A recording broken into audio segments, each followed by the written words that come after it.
ইতিকাফ অর্থ অবস্থান করা। আল্লাহর ঘর মসজিদে পুরুষের অবস্থান করা, ঘরে বাসায় মহিলাদের ইতিকাফের নিয়তে অবস্থান করা, এটিকে ইতিকাফ বলে। মিশকাত শরীফের একটি হাদিস ইবনে আব্বাস রাদিয়াল্লাহু তাআলা আনহু থেকে বর্ণিত, রাসূল করিম সাল্লাল্লাহু আলাইহি ওয়াসাল্লাম ইরশাদ করেন,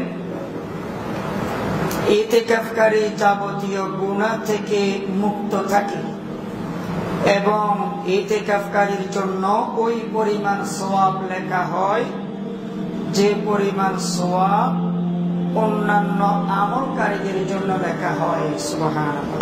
যেমন বেশিরভাগ মানুষ ইতিকাফ থাকে না, তারা পরিবারের জন্য বাজার করে সওয়াব পায়, তারা বাহিরে দান সদকা করে সওয়াব পায়, তারা অনেক ইবাদত বাহিরে করতে পারে। এই ইবাদতগুলোর সওয়াব ইতিকাফকারী মসজিদে যারা ইতিকাফ আছেন তারাও ওই আমলগুলোর সওয়াব পাবেন। সুবহানাল্লাহ। ইতিকাফ তিন প্রকার: নফল, সুন্নাত, ওয়াজিব। নফল ইতিকাফ 5 ওয়াক্ত নামাজে যে ইতিকাফ এর নিয়ত করা হয়, 5 মিনিট, 10 মিনিট, 15 মিনিট, 20 মিনিট, আধা ঘন্টা, এরকম আমরা 5 ওয়াক্ত নামাজ পড়ার জন্য মসজিদে প্রবেশ করি, তখন ইতিকাফের নিয়ত করি। এটিকে বলা হয় নফল ইতিকাফ। এই নফল ইতিকাফের জন্য রোজা শর্ত নয়, যেহেতু 5 ওয়াক্ত নামাজ পড়ার জন্য আমরা মসজিদে প্রবেশ করি। কোন ব্যক্তি যদি 5 ওয়াক্ত নামাজ পড়ার জন্য মসজিদে প্রবেশ করার সাথে সাথে ইতিকাফের নিয়ত করে, ওই ব্যক্তি বসে থাকলেও ইতিকাফের নিয়ত করার কারণে তার আমলনামায় অসংখ্য নফল ইবাদতের সওয়াব যোগ করা হবে। তাহলে মসজিদে প্রবেশ করার সাথে সাথে আমরা নফল ইতিকাফের নিয়ত করব। এই নফল ইতিকাফের জন্য রোজা শর্ত নয়, এটি যে কোনো সময় এই ইতিকাফ, নফল ইতিকাফ এর নিয়ত করা যায় এবং 5, 10, 15, 20 মিনিট, আধা ঘন্টা, 1 ঘন্টার জন্যও এই নফল ইতিকাফ জায়েজ। 2 নম্বর সুন্নাত ইতিকাফ,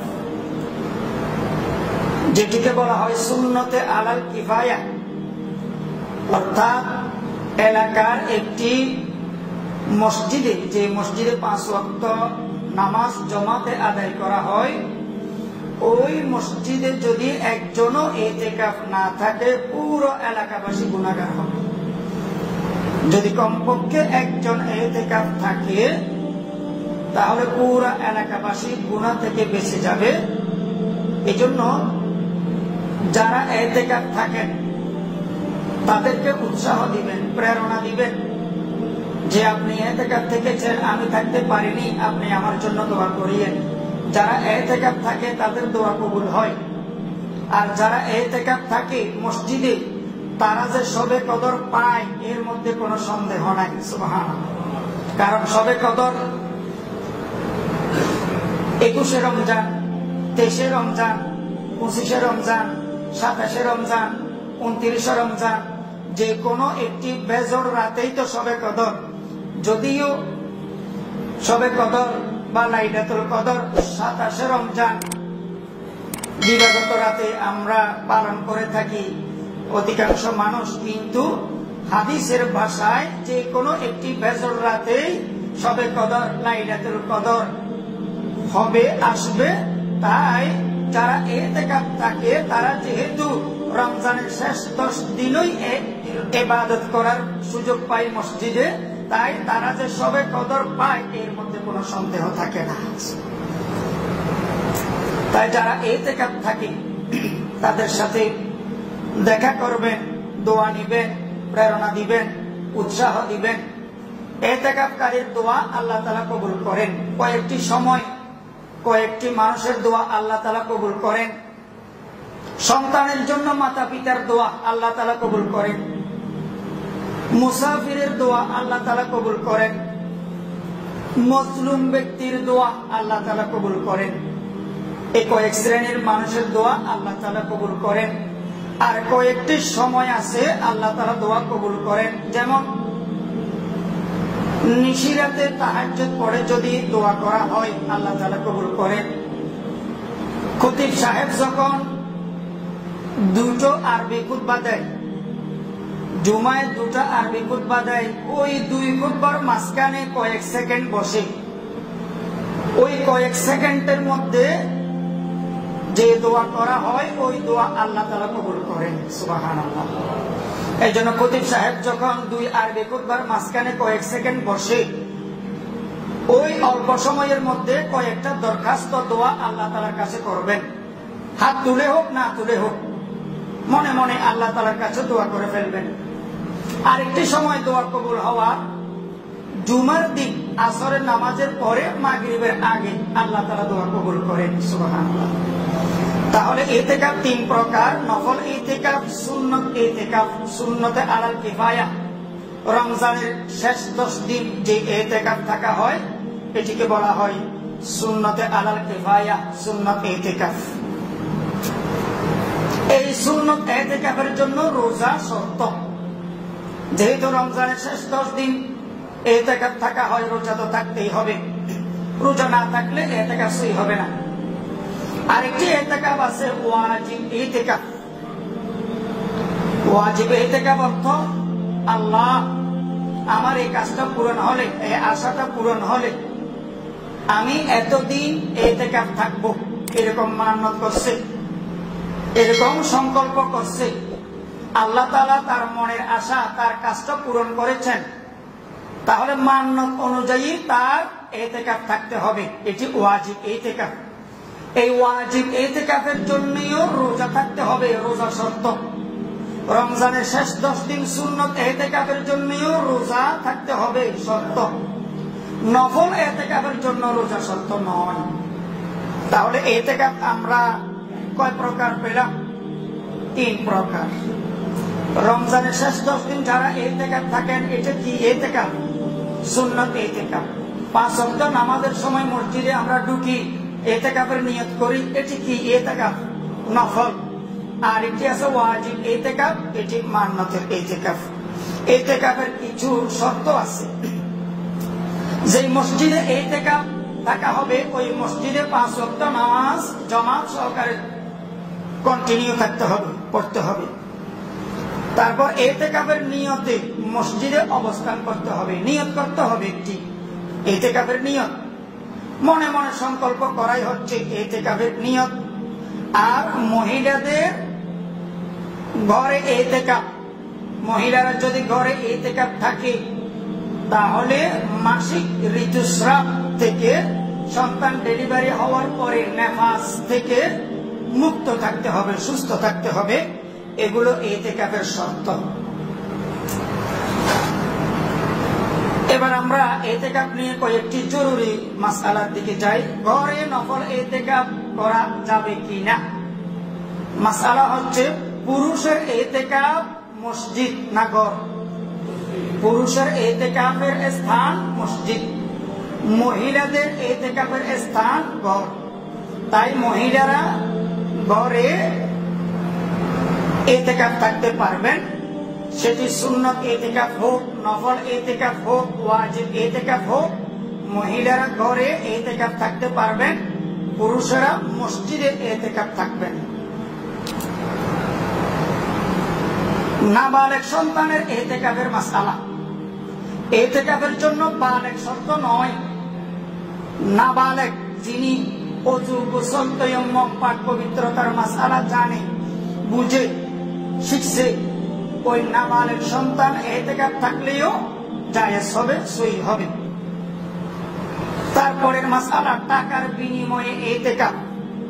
অনেক জায়গার মধ্যে ইতিকাফ থাকে, টাকা নেই, কেউ নাই। এবার ওনাকে বলছে কিছু টাকা দিবে, উনি ইতিকাফে বসছে, বেচারা গরিব মানুষ কি করবে? এবার ওনারে সবাই জোর করে বসাই দিছে, ইতিকাফ আছে। এবার ঈদের আগের দিন ওনারে কিছু বকশিশ দেয়, ইতিকাফ বাবদ ওনাকে কিছু হাদিয়া দেয়, এটা জায়েজ নাই। ইতিকাফ বেচা কিনা জায়েজ নাই। তো ইতিকাফ এটি পণ্য না, কয়েক জায়গার মধ্যে টাকা নেওয়া জায়েজ নাই। জানাজা পড়াই, জানাজার ইমামতি করি, টাকা নেওয়া জায়েজ নাই। ইতিকাফ থাকি, টাকা নেওয়া জায়েজ নাই। তাই রমজানের শেষ 10 দিন ইতিকাফ থাকলে এই ইতিকাফের বিনিময় যদি গ্রহণ করা হয় এটি সহি হবে না, জায়েজ হবে না। এই মাসালাটা হেদায়েত কিতাবের মধ্যে আছে। তারপরের মাসালা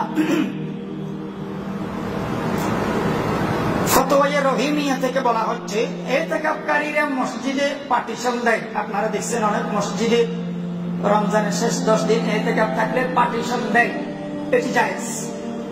পার্টিশন দেওয়া জায়েজ, যাতে এক কোণে মসজিদে নিরিবিলি ইবাদত করতে পারে, কোরআন শরীফ পড়তে পারে, জিকির করতে পারে, তাসবিহ পাঠ করতে পারে, নফল নামাজ পড়তে পারে, নিরিবিলি একটি স্থান এই পার্টিশন দিয়ে করতে পারবে।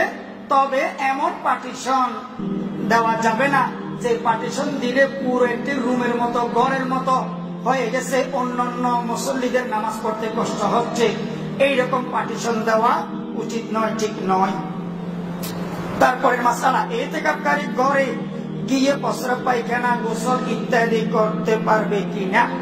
মসজিদে যদি প্রস্রাব পায়খানা করার স্থান ব্যবস্থা না থাকে, জরুরতান ঘরে গিয়ে, মসজিদের বাহিরে গিয়ে এই প্রস্রাব পায়খানা করা জায়েজ আছে।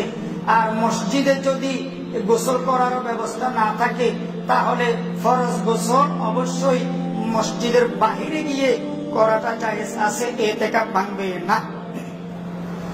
ইতিকাফকারী অসুস্থ হয়ে গেলে, অসুস্থ হওয়ার কারণে বাহির হয়ে গেছে, এমন অসুস্থ রোগ হলো তার মেডিকেলে যেতে হয়েছে, হসপিটালে যেতে হয়েছে, ডাক্তারের কাছে যেতে হয়েছে, তাহলে তার ইতিকাফ ভেঙে যাবে, ইতিকাফ ভেঙে যাবে।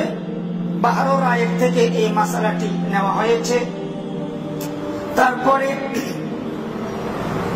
রদ্দুল মুখতারের একটি মাসালা বলতেছি, ইতিকাফ অবস্থায় ভুলে মসজিদ থেকে যদি বাহির হয়ে যায়, মোবাইলে কথা বলতে বলতে বাহির হয়ে গেছে, উনি জানিও না উনি কোথায় চলে গেছে, ভুলে মসজিদ থেকে যদি বাহির হয়ে যায় তাহলে তার ইতিকাফ নষ্ট হয়ে যাবে। রদ্দুল মুখতার খণ্ড নম্বর 3 পৃষ্ঠা নম্বর 437। ফতোয়া হিন্দিয়া থেকে আরেকটি মাসালা বলি, ইতিকাফকারী জানাজার নামাজে শরীক হতে পারবে কিনা। এই ফতোয়া হিন্দিয়াতে আছে ইতিকাফকারী জানাজার নামাজে শরীক হতে পারবে না। যিনি মৃত্যুবরণ করেছেন তিনি যতই নিকটাত্মীয় হোক জানাজার নামাজে শরীক হতে পারবে না, কারণ জানাজার নামাজে ফরজে আইন না ফরজে কিফায়া। ফরজে কিফায়া, কিছু মানুষ জানাজার নামাজ পড়লে হাজারো অন্যান্য লক্ষ মানুষ সওয়াব পেয়ে যাবে, গুনাহ থেকে বেঁচে যাবে। তাই ইতিকাফ থাকা অবস্থায় জানাজার নামাজে এই শরীক হওয়া যাবে না। ইতিকাফ অবস্থায় মোবাইলে আলাপ করা জরুরতান, খুব দরকার আলাপ করা যাবে, বিভিন্ন এই কথা, দরকারি কথা বলা যাবে, অনর্থক কথা বলা যাবে না। ইতিকাফ যারা থাকবেন অনর্থক দুনিয়াবি কথাবার্তা বললে ইতিকাফের সওয়াব নষ্ট হয়ে যায়। বেহুদা বেজরুরত কথাবার্তা বললে ইতিকাফ 10 দিন থাকবে কিন্তু এই সওয়াব নষ্ট হয়ে যাবে। তাই যারা ইতিকাফ থাকবেন তারা কোরআন খতম দেওয়ার চেষ্টা করবেন, জিকির করার চেষ্টা করবেন, তাসবিহ পড়ার চেষ্টা করবেন, বেশি বেশি নফল নামাজ পড়ার চেষ্টা করবেন, প্রতিদিন নিশিরাতে তাহাজ্জুদ পড়ার চেষ্টা করবেন, সালাতুল হাজাত পড়বেন, সালাতুত তওবা আদায় করবেন, নফল ইবাদত বেশি বেশি করার চেষ্টা করবেন। তারপরে বাহরুর আয়াত থেকে একটি মাসালা বলি, ইতিকাফকারী জরুরতের জন্য যাওয়ার সময়, জরুরতে যাওয়ার সময় সালাম কালাম করা। ইতিকাফকারী যাচ্ছেন, কেউ সালাম দিছে, ওয়ালাইকুম আসসালাম বললে কি ইতিকাফ থাকবে না ভাঙবে? থাকবে।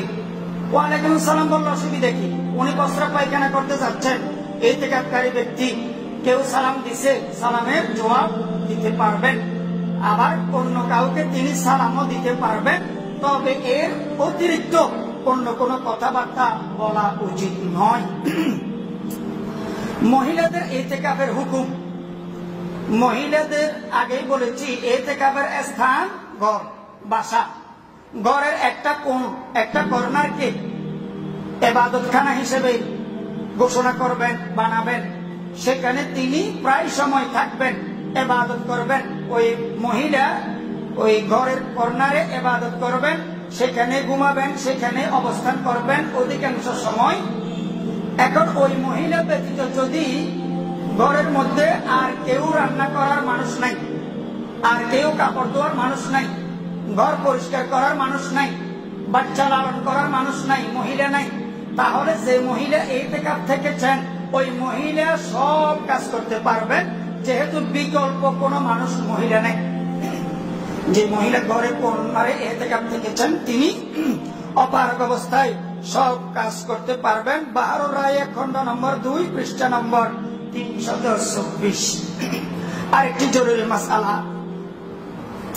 মাজমাউল আনহার থেকে বলা হচ্ছে, মহিলা ইতিকাফকারীর যদি মাসিক পিরিয়ড বা ঋতুস্রাব হয়ে যায় বা সন্তান ডেলিভারি হয়ে গেলে তখন ইতিকাফ ভেঙে যাবে, ইতিকাফ নষ্ট হয়ে যাবে। তিনি আর ইতিকাফ না থাকলেও পারবেন। মহিলা মুতাকিব অবস্থায়, মহিলা ইতিকাফ থাকা অবস্থায় খানা পাকানো এটি জায়েজ। এটি তো আগেই বলেছি, বিকল্প কোনো মহিলা যদি নাই থাকে তাহলে এই কাজগুলো করা এই মহিলা ইতিকাফকারীর জন্য জায়েজ। তারপরের মাসআলা, ইতিকাফকারী মসজিদের বাহিরে গিয়ে আযান দেওয়া। মসজিদের বাহিরে গিয়ে যদি আযান দিতে হয় এটি জায়েজ, ইতিকাফ ভাঙে না। মুয়াজ্জিন সাহেব যদি ইতিকাফ থাকেন, তিনি প্রায় সময় আযান দেন, তাহলে মসজিদের বাহিরে আযানের ব্যবস্থা, তিনি সেখানে গিয়ে আযান দিতে পারবেন। তারপরে ইতিকাফ অবস্থায় মসজিদের ভিতরে ছাত্র পড়ানো, টিউশনি করা। মারাকিল ফালাহ কিতাবের মধ্যে আছে, খণ্ড নম্বর 1 পৃষ্ঠা নম্বর 334। ছাত্র পড়ানো যাবে, ইতিকাফ থাকা অবস্থায় ছাত্রদেরকে ইতিকাফকারী পড়াতে পারবেন। এই হচ্ছে ইতিকাফ সম্পর্কে জরুরি কিছু মাসআলা। আল্লাহ তাআলা আমাদের সবাইকে কোরআন হাদিসের আলোকে ইতিকাফ থাকার এবং আমল করার তৌফিক দান করুন, আমিন।